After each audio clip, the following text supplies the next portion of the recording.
So hello guys, welcome to my YouTube channel. My name is Peace. I'm an international student and a YouTuber based in Saskatchewan, Canada. So today we'll be discussing a very important topic. You might consider it, but I know some people need this video now, especially those that have gotten admission and you're asking what next. Okay, there is a new law that before you apply for your study permit, you are going to provide attestation letter, especially for those going to colleges or undergraduate studies.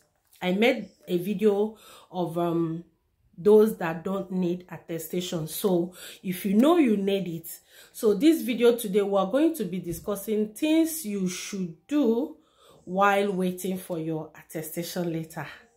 Okay, so stay tuned. So what are the things you should do while you wait for your attestation letter? As till date when this video is being shot, we don't have a particular date yet. We only know that provinces are given till 31st of March 2024 to come up with idea or how students can get attestation later. Okay, before it's Quebec that does that, but now it's now applicable to all provinces. So IRCC has made it mandatory that if you are studying in Canada, especially if you are not doing masters or PhD, you have to provide an attestation later. Okay, so if you are currently waiting, you've gotten your admission and you're waiting for such letter to come out, so this video is for you. What should I do, or what I should be doing before the attestation letter comes out? You don't want to be caught unaware, right? So number one thing you should be doing is for you to get a video, review why study permits are refused. Why refusal? Why do people get refused? Okay, get videos on that. Make a research on that so you don't fall victim, because bet me there are going to be a high rate of refusal this period. There will, and don't fall victim. That's why I'm making this video. You have to prove to the viewer that you know what you're doing. You are coming here to study. You are really coming here to study. Okay, so one thing you should be doing is to review why study permits are being refused. And one of the reasons why study permits are being refused is proof of fund. Proof of fund. Why 80% of refusal is around this proof of fund. So know it and know peace. Get your proof of funds ready. I'll be talking about proof of fund in my next point. So second reason why study permits are refused is your home tiles.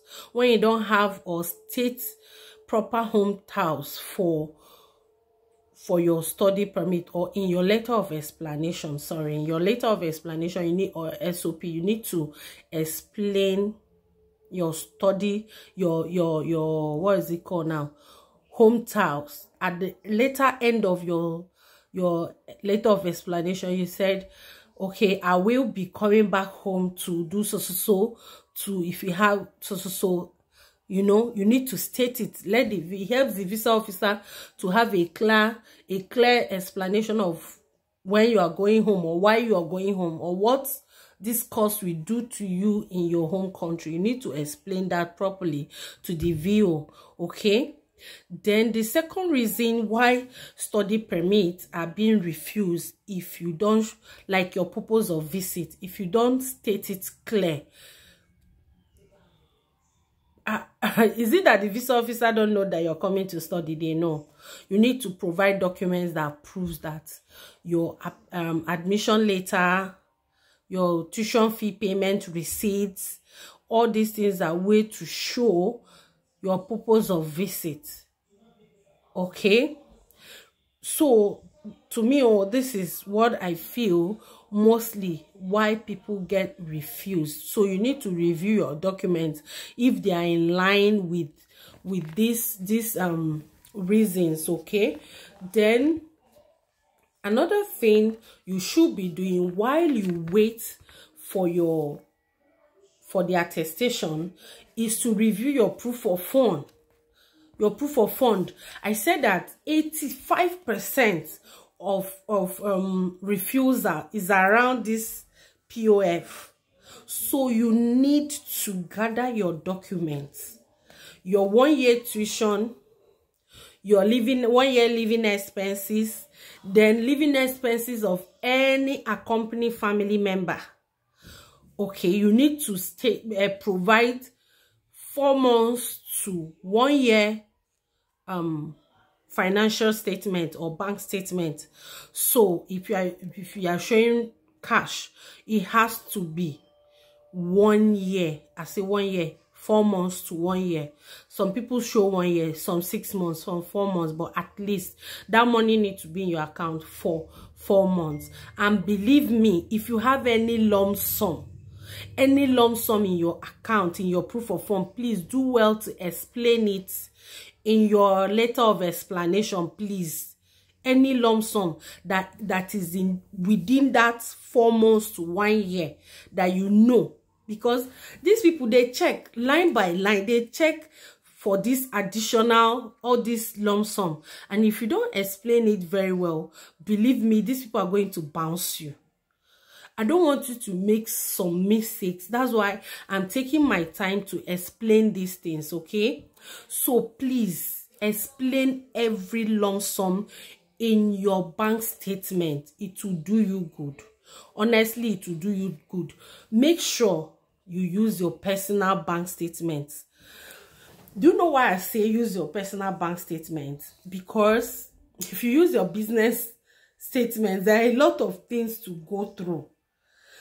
And you won't want to go through all those stress. There are a lot of documents to show. There are a lot of documents attached to it. It's something you cannot want, like it's something you don't want to go through. So please and please use personal bank statements. A functional bank account. Don't just come and open an account today and use it tomorrow.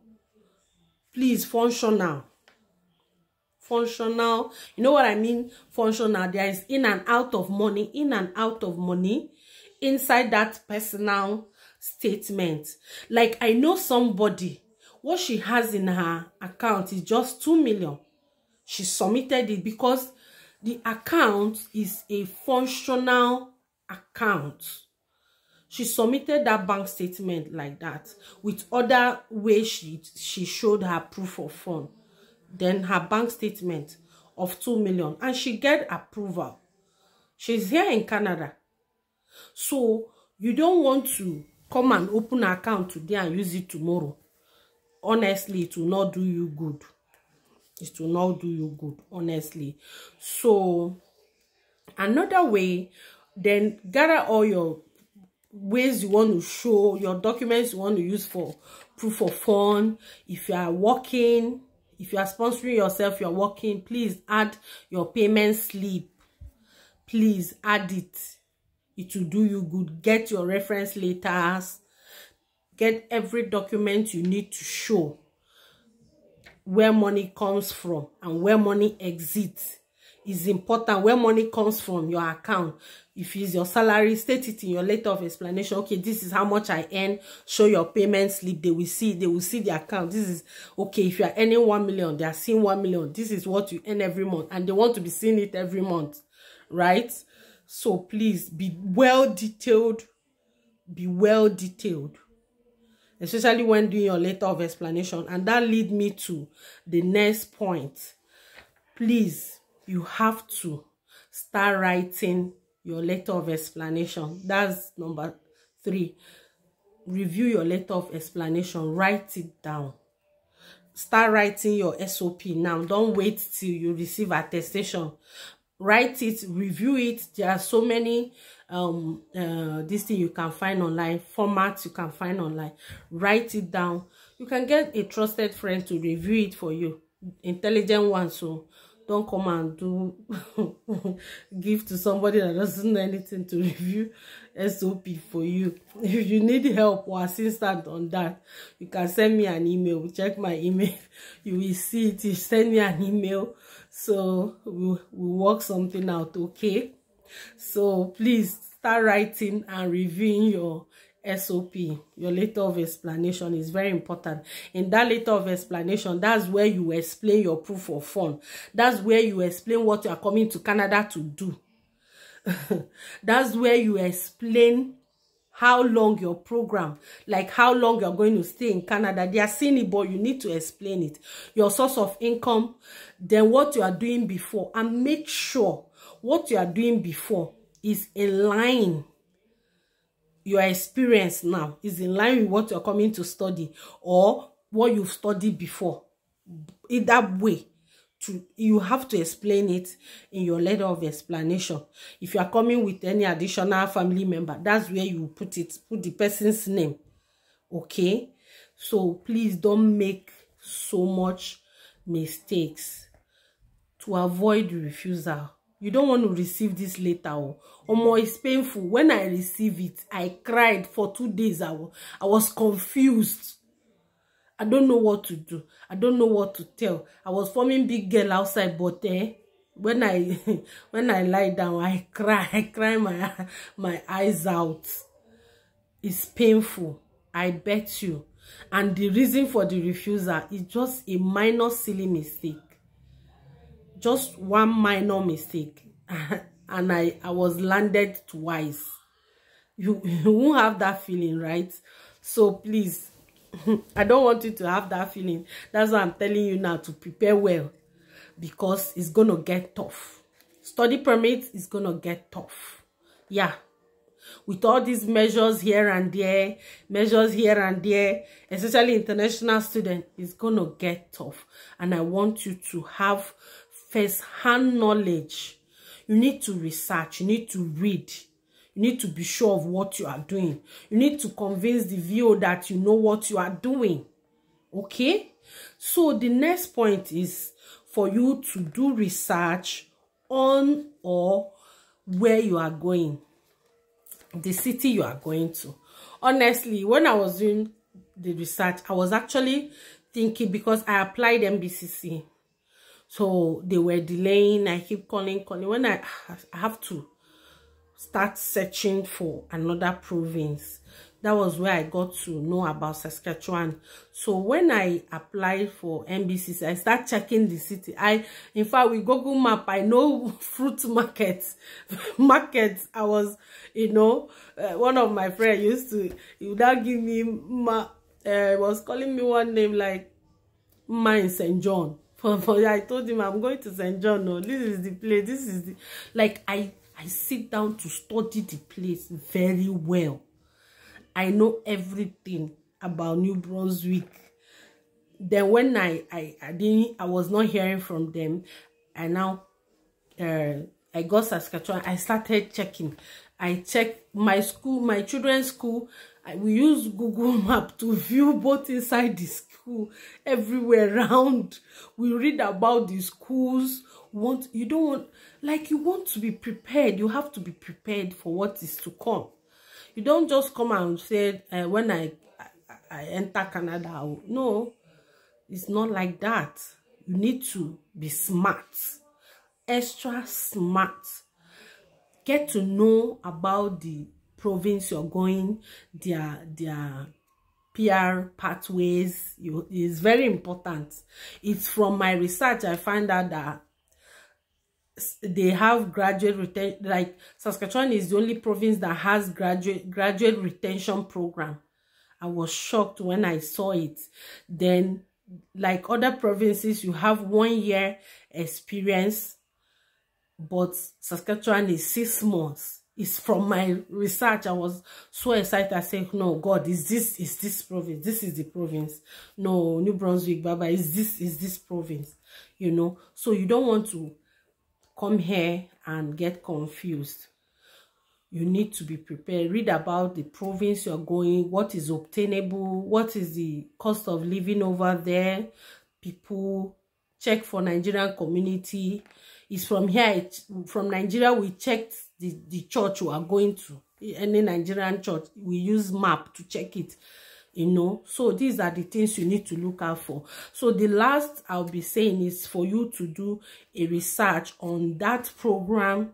That's, I say the program, like the program you are going to do. What is my benefit, like of what benefit it is to here Canada, and of what benefit is it to you, your home country. How do I put it now? Before I went to teaching, I was teaching in my home country, but it's secondary school. But when I start checking, it's through my research, I found out that they are looking for early childhood education here in Saskatchewan. Like, is in high demand. That was how I applied for that course. But in NBCC, that wasn't the course I applied for. Okay? So, I have to switch with my experience as a teacher. I switched to education. And when I was writing my explanation, letter of explanation, it was there that this is the reason. I have experience. I've been teaching. My reference letter, the two schools, my reference letters were there. I got reference letter from the schools. Okay, so you need to be super smart when doing this study permit thing, because now IRCC is not smiling. Especially on international students, they are not smiling. So you need to be super smart. Okay? So you have to check the availability. Like after graduation, am I going to get job with this course I'm coming here to study? Then if I happen to go back home too, am I going to get job in my home country with this same course? Then the last but not the least, please check for possible pathways, PR pathways in the provinces you are going to. Check for the pathways, PR pathways. Check, it's important to check before which pathway is obtainable. Is it PMP? Is it Federal Skill Work? Is it trade? Check, or be sure. Know the one that is applicable to you after you graduate. It will help solidify your stay here. Your stay in Canada, please. It's very important. So, don't just arrive to Canada and say that we figure it out. Don't figure it out in Canada. Figure it out in your home country first before you come over here. Make a solid plan. So, if this video is part of the video you want to be watching or seeing on your screen, please subscribe to my YouTube channel. Till I come your way again, please subscribe. Subscribe. Help your girl subscribe. Bye. See you next time.